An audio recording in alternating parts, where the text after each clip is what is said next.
17th January 2008. It was a clear afternoon. British Airways Flight 38 suffered a dual engine failure just before touchdown into Heathrow, and it struck the ground about 330 meters before the runway and skid to stop on the grass beside the runway. This was the first hull loss of the Boeing 777 family for British Airways. What could be the reason that it lost both engines together in the final moments of the flight? This is the story of British Airways 38. Let's find out what happened. British Airways 38 was a flight from Beijing, China to Heathrow, London, and the aircraft was a Boeing 777-200ER, that's the extended range, with 136 passengers and 16 crew members. The flight crew details are the following.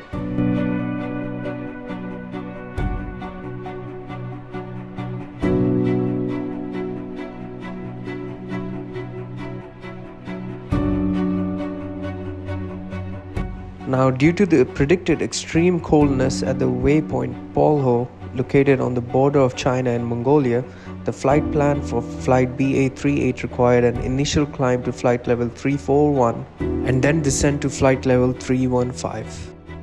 It was flying a route crossing Mongolia, Siberia and Scandinavia, and these regions are extremely cold. Keep in mind when I said it was cold and the temperatures were ranging between minus 74 degrees and minus 65 degrees. After a detailed check of the flight plan and the weather conditions by the crew, they entered everything in the FMC and started the procedures for departure. The flight was cleared to depart from Beijing, and the startup, taxi and the takeoff were all normal and there were no incidents reported. Now, during the climb, the ATC requested BA38 to climb to an initial cruise altitude of flight level 348, which the crew accepted. The crew further briefed that they would monitor the fuel temperature en route due to the predicted low temperatures. The autopilot was set in VNAV mode for the initial climb, and the vertical speed mode was used for two subsequent climbs to flight level 380 and flight level 400 over Russia and Sweden. Knowing that it was extremely cold, throughout the flight the crew monitored the fuel temperature displayed on the ECAS, and they noted that the minimum indicated fuel temperature en route was minus 34 degrees, and throughout the flight there was no fuel temperature warning. As it approached the skies of Britain, it continued normally until the later stages of the approach into Heathrow. Now this is where things started to go wrong. As the aircraft approached Heathrow, the captain was the pilot flying while the first officer was monitoring. The aircraft was then radar vectored for an ILS approach into runway 27 left at Heathrow, and it was stabilized on the ILS with the autopilot and auto throttle engaged.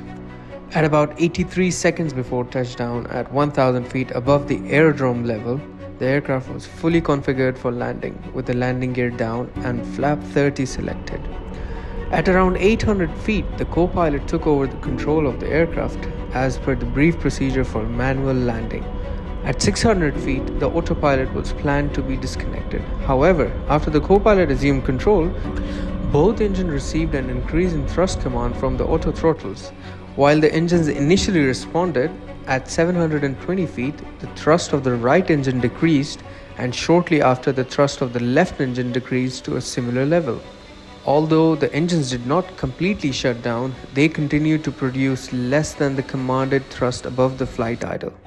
The first officer also observed that the thrust lever position had started to split at this point, just 48 seconds before touchdown. The crew was wondering about what happened to the engine because losing power over the city is very dangerous. As they passed 500 feet above ground level, the radio altimeter automatically called out 500. At this point, Heathrow ATC granted the aircraft clearance to land, which was acknowledged by the crew very calmly. Approximately 34 seconds prior to touchdown, at around 430 feet over the ground, the captain declared that the approach was stable, to which the co-pilot responded, just thinking that they had enough speed to make the approach. Well, not really. 7 seconds later, the co-pilot noticed that the airspeed was falling below the expected approach speed of 135 knots. The flight crew could be heard on the CVR discussing that the engines were at idle power, and they attempted to identify the reason for the loss of thrust with no success. Despite further attempts to increase the thrust from the auto throttle and the manual movement of the thrust levers to fully forward, the engines totally failed to respond, As the autopilot attempted to maintain the ILS glide slope, the airspeed continued to decrease over and over. The captain decided to retract the flaps from 30 to 25, which helped a lot in order to reduce the drag. However, few seconds and the airspeed continued to decrease and had fallen approximately 108 knots by the time the aircraft descended to 200 feet. And just 10 seconds before touchdown, the stick shaker operated, indicating an imminent stall. The co-pilot responded by pushing the control column forward, causing the autopilot to disconnect, reducing the aircraft's pitch attitude. In the last few seconds before the impact of the ground, the captain attempted to start the APU and transmitted "Mayday, Mayday, Mayday." As the aircraft approached the ground, the co-pilot pulled back on the control column, but the aircraft struck the ground in the grass, overshot runway 27 left, approximately 330 meters short of the paved runway. The aircraft came to rest on the threshold markings at the start of runway 27 left.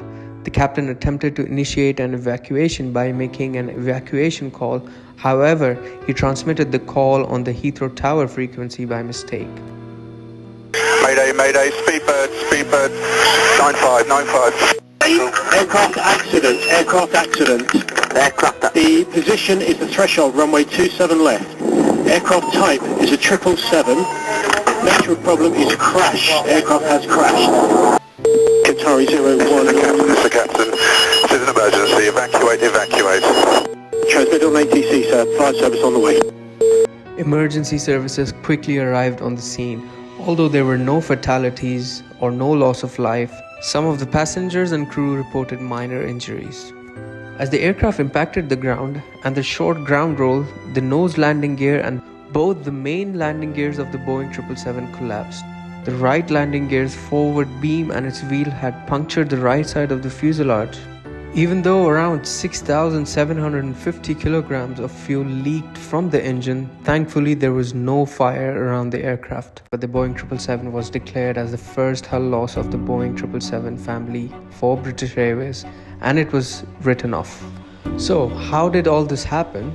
The investigation found that the accident was caused by ice crystals in the fuel system that restricted the fuel flow to the engines. The ice crystals were formed due to the combination of low fuel temperatures and a high altitude flight at altitudes between flight level 348 and flight level 400 in temperatures ranging from -74 to -65 degrees Celsius.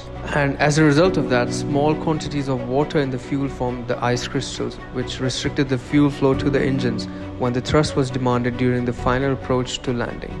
As ice crystals were formed, aerated ice from within the fuel system was released, causing a restriction to the engine fuel flow at the face of the fuel oil heat exchanger on both the engines. And the ice had formed within the fuel system from the water that occurred naturally in the fuel as the aircraft operated with low fuel flows over a long period of time, as it was flying at high altitudes. For certification requirements with which the aircraft and the engine fuel system had to comply, it did not take account of this phenomenon as the risk was unrecognized at that time. Based on the findings of the investigation, the AAIB made several recommendations to improve the flight safety. These included improving the design of the fuel systems to prevent formation of the ice crystals, providing better training for the flight crew to deal with unusual engine responses, and improving the monitoring and display of the engine parameters during flight. British Airways also immediately took steps to improve the safety of its fleet, including implementing new procedures for fuel management and the engine monitoring.